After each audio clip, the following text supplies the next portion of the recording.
about Bruce. Starting, my brother Mike unfortunately wasn't able to make it here today because of the weather, so my mom's going to just say a few words that Mike wrote about Bruce.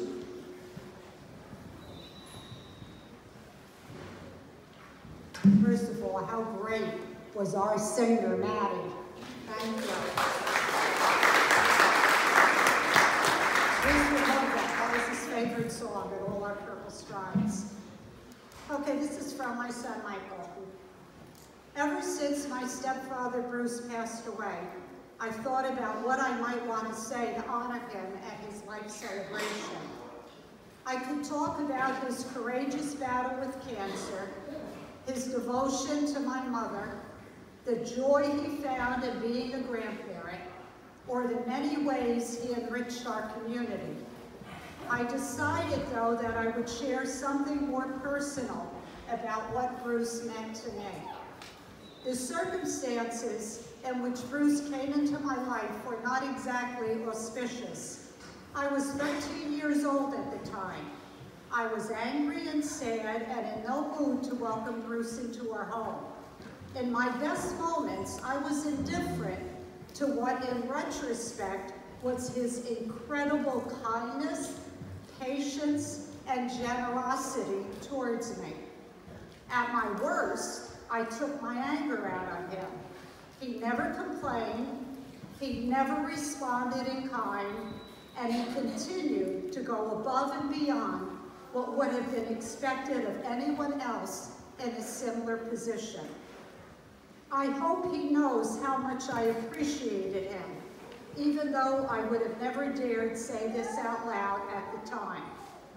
I think he does, because I know of no one who was filled with more pure, genuine good than Bruce. I will miss him, of course, but he will be with me as I continue to strive to be the kind of father, husband, and selfless human being he always was.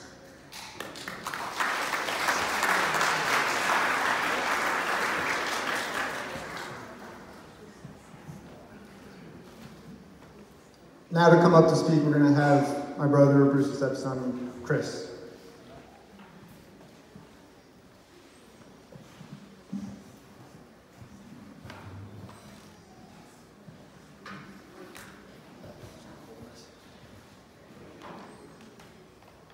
I was 11 years old in the spring of 1987, the first time I met Bruce. That's a year younger than my oldest son, Sean, is now. And Bruce, he was a fresh-faced 33, a decade younger than I am now. My life was pretty simple back then. I was finishing up 5th grade. Spent most of my money on baseball cards, spent most of my time playing wiffle ball. I was an avid baseball fan growing up. The type of kid who ran out first thing in the morning to check the newspaper, see if it was delivered so I could see the box scores and see how my favorite teams and players fared the night before. I'm not sure anyone even does that anymore. I'm not sure they even deliver newspapers anymore. But it was my love of baseball that contributed to my first impression of Bruce. As most of you know, Bruce was a standout pitcher at Watchung Hills. One of my favorite stories, if you can call it that, was about the times they played Summit High School and Bruce had to pitch against Willie Wilson, who was a couple grades below him. Willie was a man-child who would go on to become a 2-time Major League All-Star and World Series champion with the Kansas City Royals. I remember one time in the car with Bruce, it was just the two of us, and I asked him about facing Willie and how he fared against him. Bruce didn't even turn to me. He just shook his head, laughed to himself, and said, "Oh boy, woo!" And that was it. I was waiting on the edge of my seat to get the play-by-play, the breakdown of pitches, what it was like staring him down, but that was all I got, and that was Bruce. To this day, I don't know if Willie lit him up or if Bruce found a way to strike him out. I always like to think it was the latter, and that's the version I've told people during my retellings of the story. Like the saying goes, when the legend becomes fact, print the legend. But the legend was nothing Bruce pushed. Despite being signed by the Royals out of high school, possibly by the same scouts who went to see Willie, and playing professional baseball, you would never know it. There's an important life lesson there, the humility and selflessness that Bruce had. He loved sports and talked sports a lot. but all his personal stories were about the athletic achievements and accomplishments of the rest of the Hill family, rarely about himself. Now, I don't know about you, but if I was signed to play pro ball out of high school, that would be my opening line for any new person I met for the rest of my life. But he never made it about himself. He was always about everybody else. During his ER visit to Hackensack in January, I drove Bruce that day. He was in a lot of pain. And the first thing he said when I got into the car, Bruce apologized to me for pulling me away for whatever I was going to be doing that day. I told Bruce that he's been there so many times for me that I needed him over the years. Not once did he ever say no or that he was too busy, so it was time for me to be there for him now. Now, back to 1987. It was one of the first times he came over our house. My brothers and I were outside in the yard with some neighborhood friends playing wiffle ball. That was pretty much the neighborhood game for us until snow football season came along. As we're playing, Bruce walked out of the house to watch us play. One of my friends stole a glance at Bruce, then turned to me with a shocked look on his face, whispering, "Do you see the size of his forearms?" Like I said, Bruce was only 33, not far off the prime of his physicality. His forearms were more jacked than most people's legs. Though he spent time in the gym, Bruce had what some people would call farmer strength, the type of muscle and strength you can never get inside a gym or with expensive supplements, the type you can only get from living a very physical life, which he did. And that physicality and strength never left him.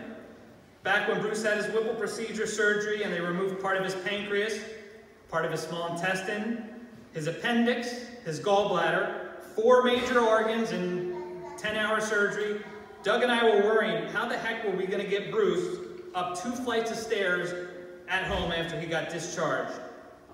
What does Bruce do when we get home? He walks up both flights completely on his own strength. It was incredible, and that was just one of the first of many examples of both the outer and inner strength that Bruce showed during his fight, and that strength never left him. I'm sure many of you have shaken hands with Bruce at some point over the years.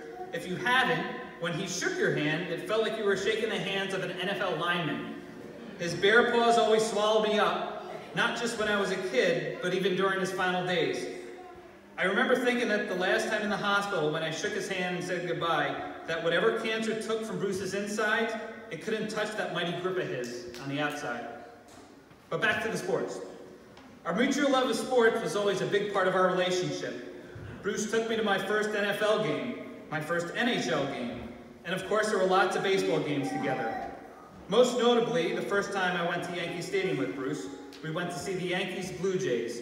After we got inside the stadium, Bruce led us towards the Blue Jays bullpen. When we got there, he shouted down to the pitching coach.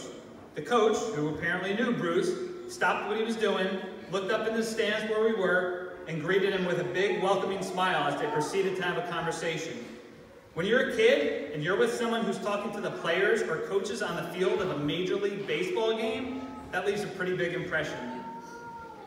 In addition to the games that Bruce took me to as a kid, I had the opportunity to take him to one much later in life. This past summer, the boys and I took Bruce out to a Red Bull soccer match at Red Bull Arena in Harrison. He mentioned to us earlier that year that he wanted to see the arena and watch a match. So we made sure it happened that summer, me, Bruce, Doug, and the boys. He loved it, though being a former professional landscaper and someone who was beyond meticulous with his own lawn until the very end, I think he was more impressed with the quality of grass in deep autumn than he was with the actual match. As we were walking out, I told Bruce, well, you can cross that one off your bucket list. That was one of the last few items he did cross off that list. But that was what was so incredible about Bruce. From the time he was diagnosed, it wasn't just a soccer match. He must have done almost 10 5Ks, trips to DC, meeting with Senator Booker, once-in-a-lifetime concerts to see Barbra Streisand and Paul McCartney, the blog and videos he did with Doug. He never let cancer stop him. He never let cancer slow him. But among the sports-related memories, the one I'll hold closest to my heart were the 2 years that Bruce and I had season tickets for Rutgers football. Going to games during that 2-year stretch was one of the few times in my life when it was just me and Bruce. We shared the car ride down for an hour, the 4 hours at the game, the hour back. One of the main reasons we got tickets was to watch PANCAN's own Joe Martinek during his junior and senior years. Often, Bruce and I would tailgate with the Martineks and the families of the other players. It was like a sports fantasy camp that we got to experience together week after week for 2 years in the fall. Bruce and I would always wear our matching number 38 Martineck jerseys, which I custom made. We became very close to the Martinecks, and I know Bruce loved watching Joe play, not just because he was from our town and we knew the family, but because Bruce loved the work ethic that Joe had.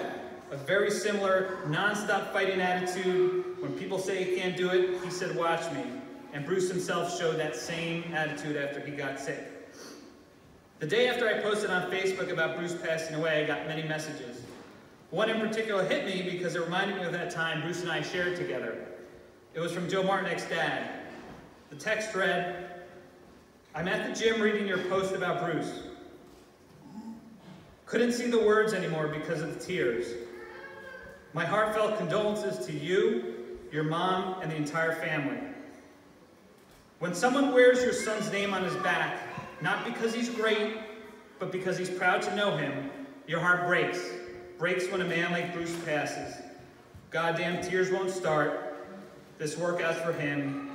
Flexing bicep emoji. "You're in my thoughts and prayers." A few days before Bruce left us, I took the all 3 boys to visit him in the hospital. I knew we were nearing the end, so it was important for us to make sure that I brought them. It would end up being their final time seeing Bruce. He was fading in and out that day. But the times he was awake and alert, I could tell he was happy to see the boys, and he asked many questions about Sean's tennis tournament the day before, Jake and Colin's winter soccer, genuinely interested. Even at the end, it was never about him, it was always about everyone else. And I'm convinced that Bruce has 3 strong years living with pancreatic cancer, not because he was fighting for himself, but because he wanted to fight for everyone else. He knew how much his story meant to all of us. I'll miss seeing him on the sidelines of the boys' sporting events because he was a constant fixture. Home, away, didn't matter, he was always there. Even after he got sick, most people after chemo, they go home, they go to bed. Not Bruce, he was back out on the fields, sitting in his chair, giving his support. And I have a feeling he'll still be watching over them and cheering them on, whether it be Sean's tennis matches, Jake or Colin's soccer matches. And Ella, well, not sure what she'll be doing, but even if it's 6-hour dance recitals, I'm sure Bruce will be there watching over every minute of his girl. I'd like to close with the post that I put up on Facebook a couple years ago. Throughout Bruce's fight, I posted many times about what was going on, how it was affecting my kids and the family. But this one from 2017 still seems to resonate because it epitomized the way Bruce lived his life, making the most till the very end. It read, "The other day we had the Palermo Quartet serenade Papa Bruce with their rendition of Happy Birthday in honor of Bruce's big day on Monday. Feels like life has flashed by so quickly these last few years, I can't even tell you the point at which I hit that transition from growing up to growing old. But that's something I think about with each birthday that rolls around. That means one less year of life for me to experience. And that's scary when you think of it that way. It's the sand falling through the hourglass of your life, less and less with each passing moment. But then I look at Bruce and all that he's been through the past year, and especially the big challenges he faces now, and I remember thinking on Monday how great it was that despite all of that, he never stopped living life to the fullest. And maybe that's how I need to think now. Not get concerned that the sand is running out, but rather be thankful that it's still falling." Thank you.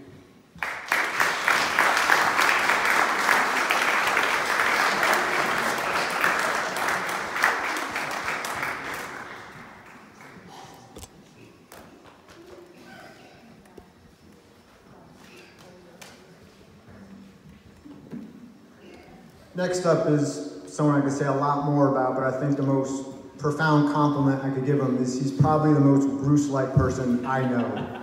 So coming up to speak is JP Schmidt.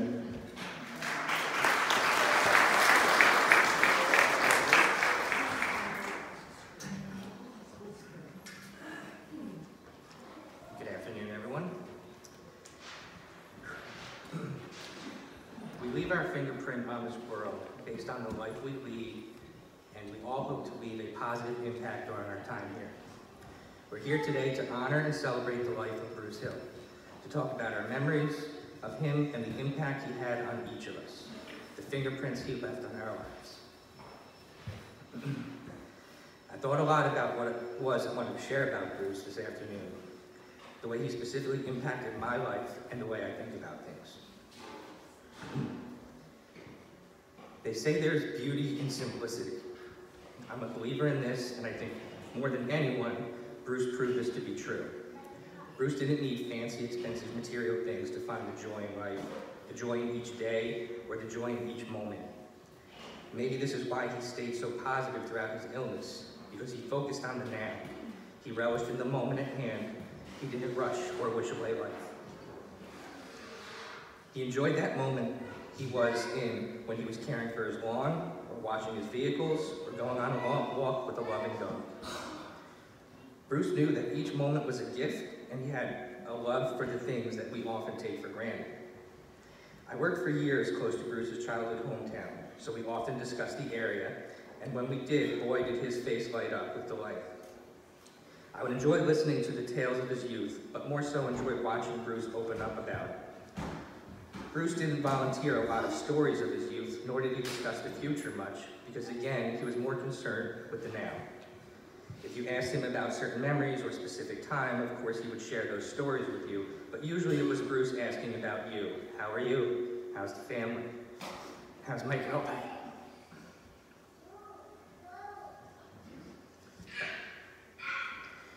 When you'd ask Bruce for help, he never hesitated. He simply said, okay. I remember the first time I brought Piper over to meet him. She was 12 weeks old, and I think Bruce was 60. As she clumsily climbed up the stairs, she was greeted by Bruce at the top of them. No, he wasn't standing there waiting for her. Bruce was instead down on the floor to greet her. He played with her, scratched her belly, and let her climb all over him. I'm sure many of you have seen pictures of Bruce also down on the floor with his granddaughter Ella, because that's what Bruce did. He related to people, children, animals, in the most simple but beautiful way. Whether a child or a puppy, he came down to their level. If he passed by a neighbor, he'd wave and say hello, because in that moment, that's what you do. It's simple and it's beautiful.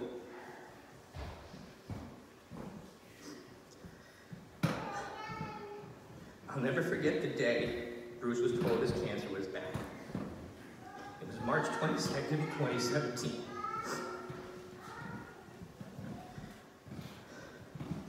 I remember this well because I was with Mrs. Hill when she got the call from the doctor. The reason we were all together is because we were at the ICU in Dover as my mom was in her final hours of life.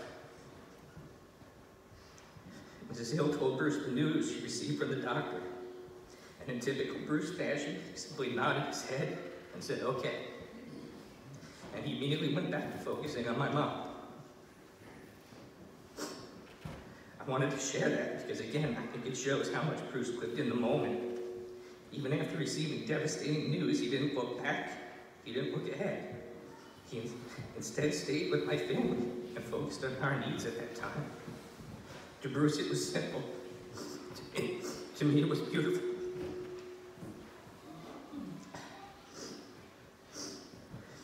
Now, on a lighter note, I want to share one of my favorite Bruce stories, which is when he was pulled over by the police. No, Bruce wasn't speeding, and he wasn't doing anything illegal. We know Bruce, he wouldn't have ever done anything like that. He was pulled over because the police officer saw his pet sitting advertisement, told Bruce he needed a good pet sitter, and heard he had a good reputation. I wasn't there, but I'm sure Bruce's response was probably, oh, okay. I'll miss talking sports with Bruce, watching how excited he got to discuss a great game or a great play. Now, I'm a Mets fan, and any of you who might be a Mets fan as well know that that's not an easy thing to be.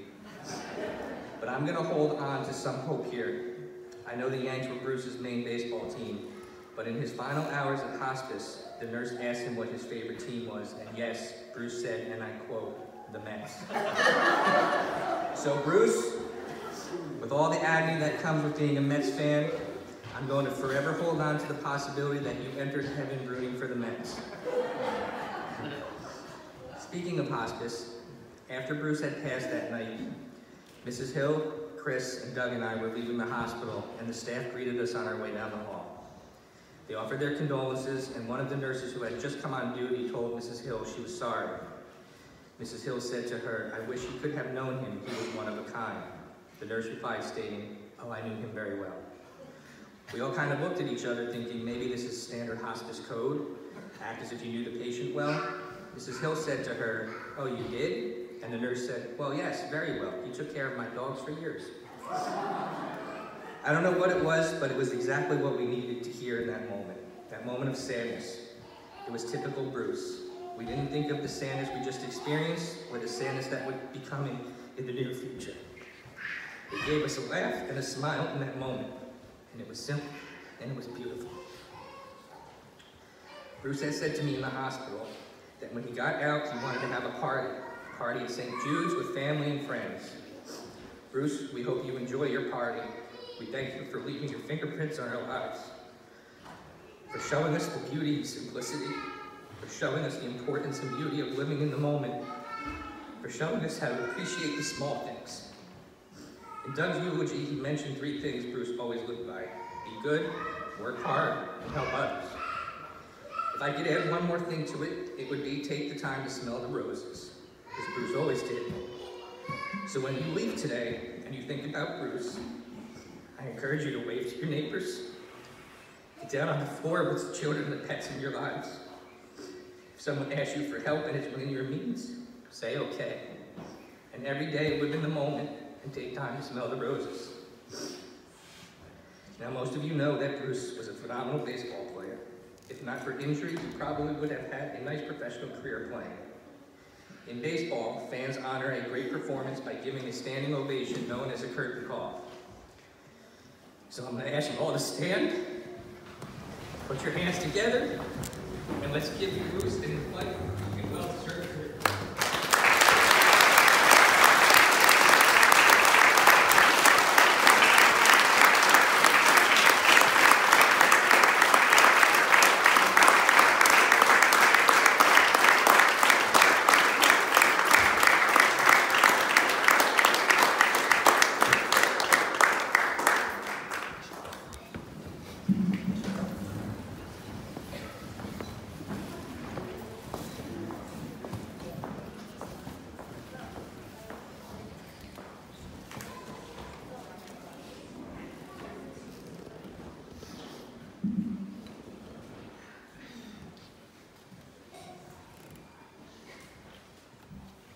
So to Bruce, family wasn't just blood. Family was everybody in his life that he just cared for. So family was pretty much everybody he met. And in the last years of his life, he would always talk proudly about his purple family, the people who helped him through his battle with pancreatic cancer. So we're going to have 2 people from that purple family come up to speak. So first we have Lisa Eidelberg, who's a member of the New Jersey affiliate of the Pancreatic Action Action volunteer.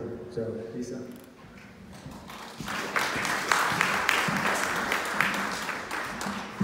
Hi everybody, I am Lisa Eidelberg and I am a 5-year pancreatic cancer survivor and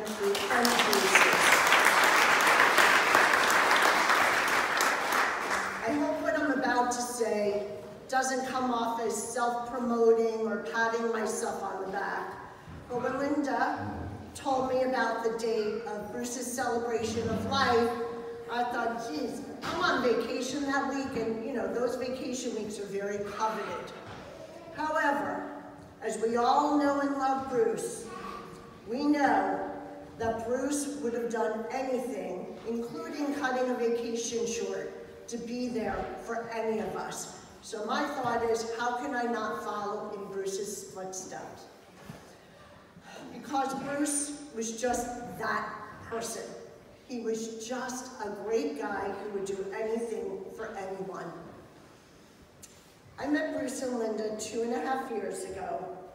It was one of our monthly PANCAN meetings with all of our purple family when this new couple walked in. As typical with these meetings, we went around the room and we introduced ourselves and said why we were there. When they got to Linda and Bruce, I remember thinking, Linda is an incredibly supportive spouse, and such a kind soul. Even though she had dealt with her own tough times. And then we got to Bruce. Well, as many of us know here, Bruce never met an audience or a microphone he didn't like. So he proceeded to talk and talk some more.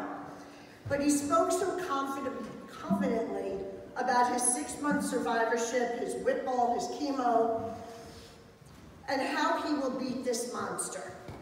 But in his first couple of sentences, which struck me immediately, was his positive attitude, his zest for life, and his determination.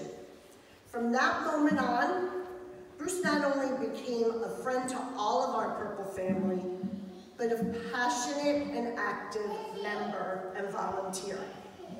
As Patrina said to me, Bruce was always the first volunteer for anything, whether it's 10 degrees or 100 degrees. Bruce just showed up with that big smile on his face that would light up the room, with a can-do attitude and a heart of gold. We volunteered many times together, be it MetLife, Overlook Hospital, or other events. For me personally, it was the Overlook Hospital lobby days that I really got to know Bruce. It was those days that we had many discussions, whether it be about family, and he did brag a lot about his family, that's for sure, but rightfully so. Pancreatic cancer, dogs, or just life. But one conversation really struck me, it really stood out to me. It was after Bruce's cancer came back, and the struggles of chemo were slowing him down a bit. Now remember, Bruce is slowing down as everybody else is normal. Let me just get that straight. We talked about faith. He told me he truly believes that whatever happens, happens for a reason, and it's God's plan. And he really, really believed that. My first response to him was, I'm so envious of you, Bruce, that you can truly feel that way. Because to me, that's a gift.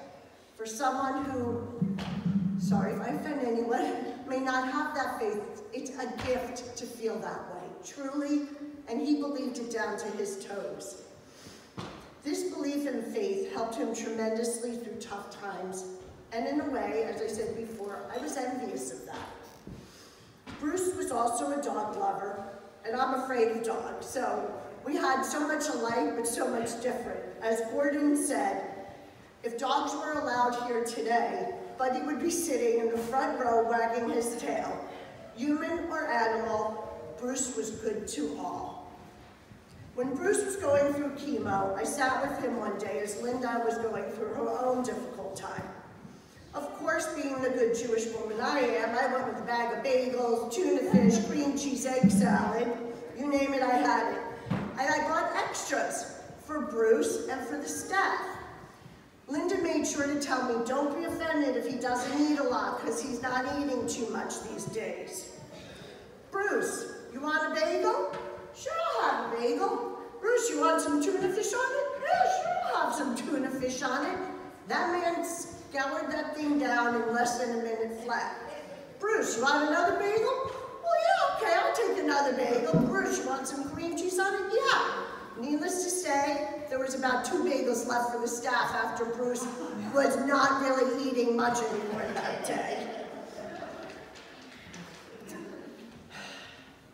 And in between chewing his bagels, he was very busy telling all the patients to be positive, relax, and just focus on today. Just focus on survivorship.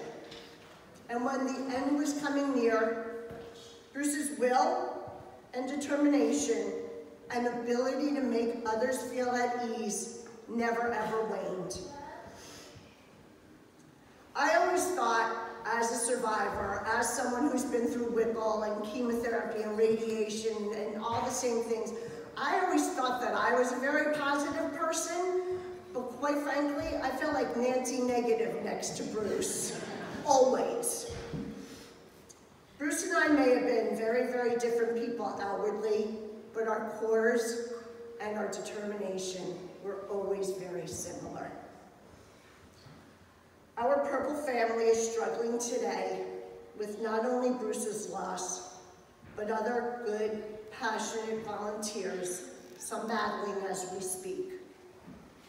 These angels are a constant reminder that we must continue to advocate and raise money so future generations never have to struggle with this heinous, heinous disease. These losses light fires in us to continue to find the cure. Linda, I am humbled and honored to be standing here today, and I thank you for including me. It means the world. I'm so blessed to be able to speak about your incredible husband. You are blessed with the memories of an incredible man that we can all learn from. Cherish those memories always, and know, as survivors and warriors, Bruce's fight will never be in vain. The people here at PANCAN and other organizations will not give up hope. A 9% 5-year survival rate is just deplorable, period, end of story. And we will continue to fight for Bruce and all others struggling with their battle and loss. To the entire family, please know you are in our thoughts. And to just end with one of my favorite bands, One Republic, who said some of these lines speak so much to who Bruce was, because I know he's here and watching down over us. Hope that you spend your days and they all add up, because I did it all. With every broken bone, I swear I lived. And to Bruce, you sure did live. We love you.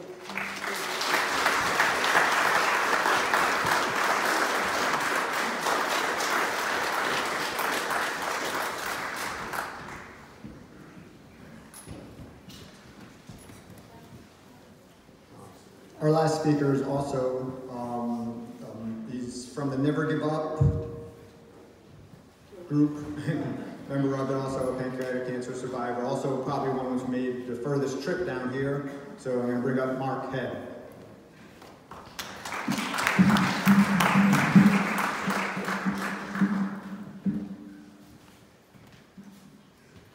So I felt when I was coming up here that it would be a welcome reception, and then they set me up by having all these brilliant people who knew Bruce so well speak before me. Their hard acts to follow, which was great.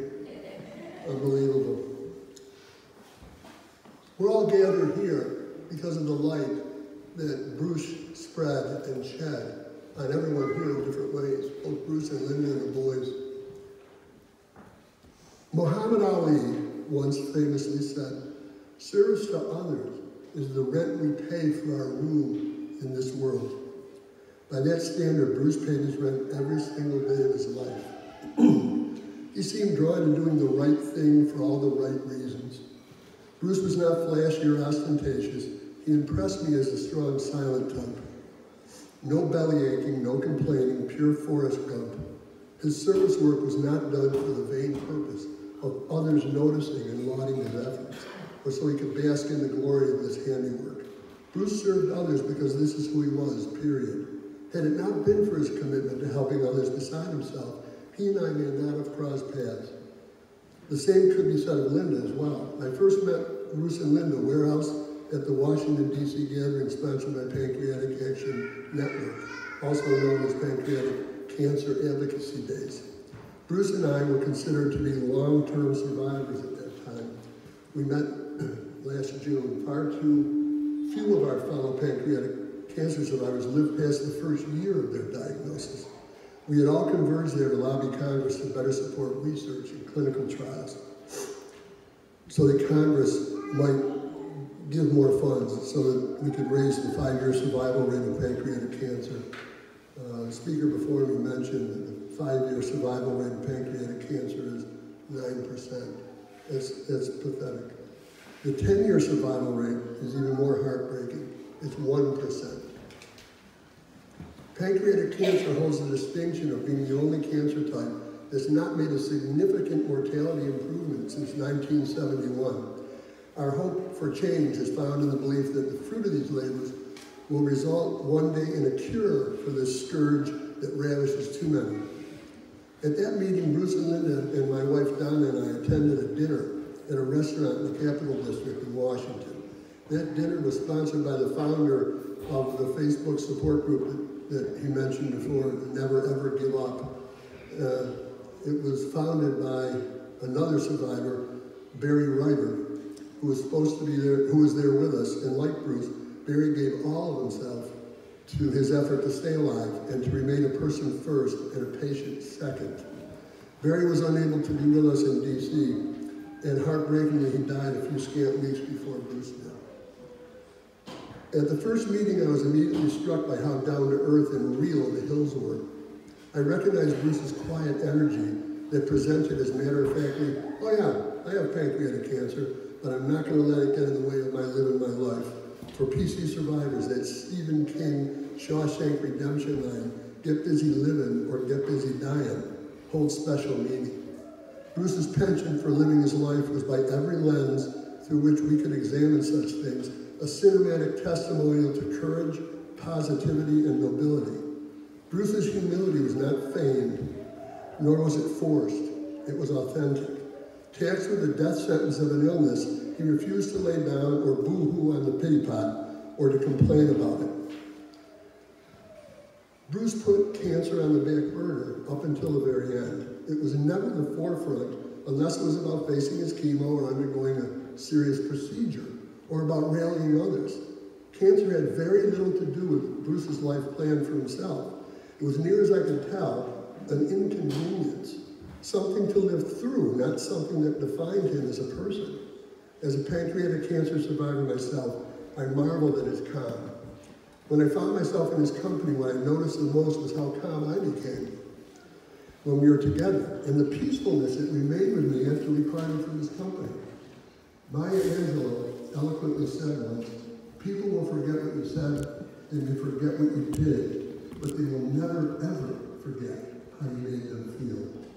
I imagine that Maya had people like Bruce in mind when she uttered these now famous words. Shortly after parting from his company that first time, my pulse rate dropped a few notches, and my anxiety about the uncertainty of my own plight lessened. My own calm and peace became enhanced by his chill, and his unassuming nature became grafted to mine. This is what occurs when you're in the company of someone who commands a way of being that says, hey, you matter. I'm present here as much for you as I am for myself. The scarcity of this other-centered presence laid bare for someone to grab hold of is a very rare commodity. Laid back and unassuming, he accepted whatever life threw his way, without the customary why me perspective of most of us, but from the more rare and robust perspective of what can I reasonably do about it, and then, how can I carry myself in a way that will make Linda and the boys proud? Folks, you can't make this stuff up. I know that it's sometimes in vogue to sanitize a person after they pass in order for others to see them in a better light. A pardonable fib under indigent circumstances, an exercise in the American tradition of not letting the truth get in the way of a good story, an understandable purification ritual that is sometimes sorely needed to prop someone's image. For anyone who knew Bruce Hill, you know that Bruce's chapter book of life, this cleanup job, was never needed. It's not an exaggeration or a stretch of truth for me to say that he was an extremely brave, very beautiful man. As Nelson Mandela once said, I learned that courage is not an absence of fear, but rather triumph over it. A brave man is not he who is unafraid, but he who conquers that fear. I know that Bruce is with us in spirit. He may actually be looking down and finding all this fuss just a little bit unnecessary. He may still find that all these chronicles a tad bit uncomfortable. Bruce was a simple man, simple in all the ways that matter in life. He stayed physically fit, he didn't slow down, he loved his family, he loved nature and animals. The sound bites from his video blog on PC cancer survivors were part Rocky Balboa and part Mother Teresa. There are a few people within someone's lifetime where we could legitimately proclaim it's been my great honor and privilege to have met them. For the record, Bruce is on that short list for me. He falls into that rare category of person who we are proud to have met because the entire time that we are in their presence, they made us feel better for having been placed in their orbit around the sun. Deep in the recesses of all of our souls, there's a voice that cries out when you meet that special someone whose essence is pure goodness, kindness, and love. That is who Bruce was. As we come together in this community of love to celebrate this extraordinary man, I know one thing for certain. In this sometimes cruel and often random world, anyone who had the good fortune to come in contact with this very good man was better off as a result of it. His footprint was a quiet, albeit a very certain and pure one. Aside from loving his family in a thorough and complete way, Bruce's love and service to others had to have been his crowning achievement. His sublime understanding that a life well lived was best defined through actions, not words, through humility, not boastfulness, and through courage, not fret and worry, are the very hallmarks which I shall always remember Bruce. Bruce, my friend, my fellow traveler on this scary and uncertain road, it is my absolute pleasure to have made your acquaintance. You never fail to remind me of all that is good that is contained within my fellow man. I spoke with Linda a few short days before Bruce passed. She informed me that Bruce wanted to be certain that he was dying the right way. He wanted to be sure that his passing was not causing a burden for Linda and the boys. Marvelous resolve. He truly had a divine presence with him to be so close to the end of his life here and yet still have the presence of mind and the clarity of heart to be more concerned with others than for himself. The only bit of justice in Bruce's being taken too soon is that the vibrancy of his spirit survives. It has taken resonance in all of us here and within many others. Rest easy, Bruce, you did it right. Linda and the boys were just fine. You died as you lived, humbly, and more concerned for others than for yourself. Just as importantly, you never, ever, ever gave up. No one who gives their all could ever be said to have lost their battle with cancer. Bruce didn't lose his battle. He simply ran out of time. In closing, and in the spirit of celebrating his life, I'd like to conclude this testimony with the words of Henry Scott Holland. Death is nothing at all. I've only slipped away into the next room. I am I, and you are you. Whatever we are to each other, that we still are. Call me by my old familiar name. Speak to me in the easy way which you always use. Put no difference into your tone. Wear no forced air of solemnity or sorrow. Laugh as we always laughed at the jokes we enjoyed together. Play, smile, think of me, pray for me.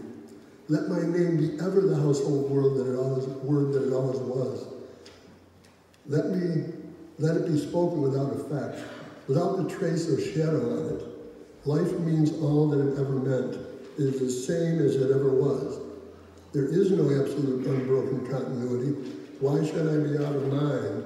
Because I am out of sight. I am but waiting for you for an interval somewhere very near, just around the corner. All is well. Nothing is past. Nothing is lost. One brief moment and all will be as it was before, only better. Infinitely happier and forever, we will be one together with Christ. May Bruce's peace that resides in the peace of Christ be with all of you. Thank you.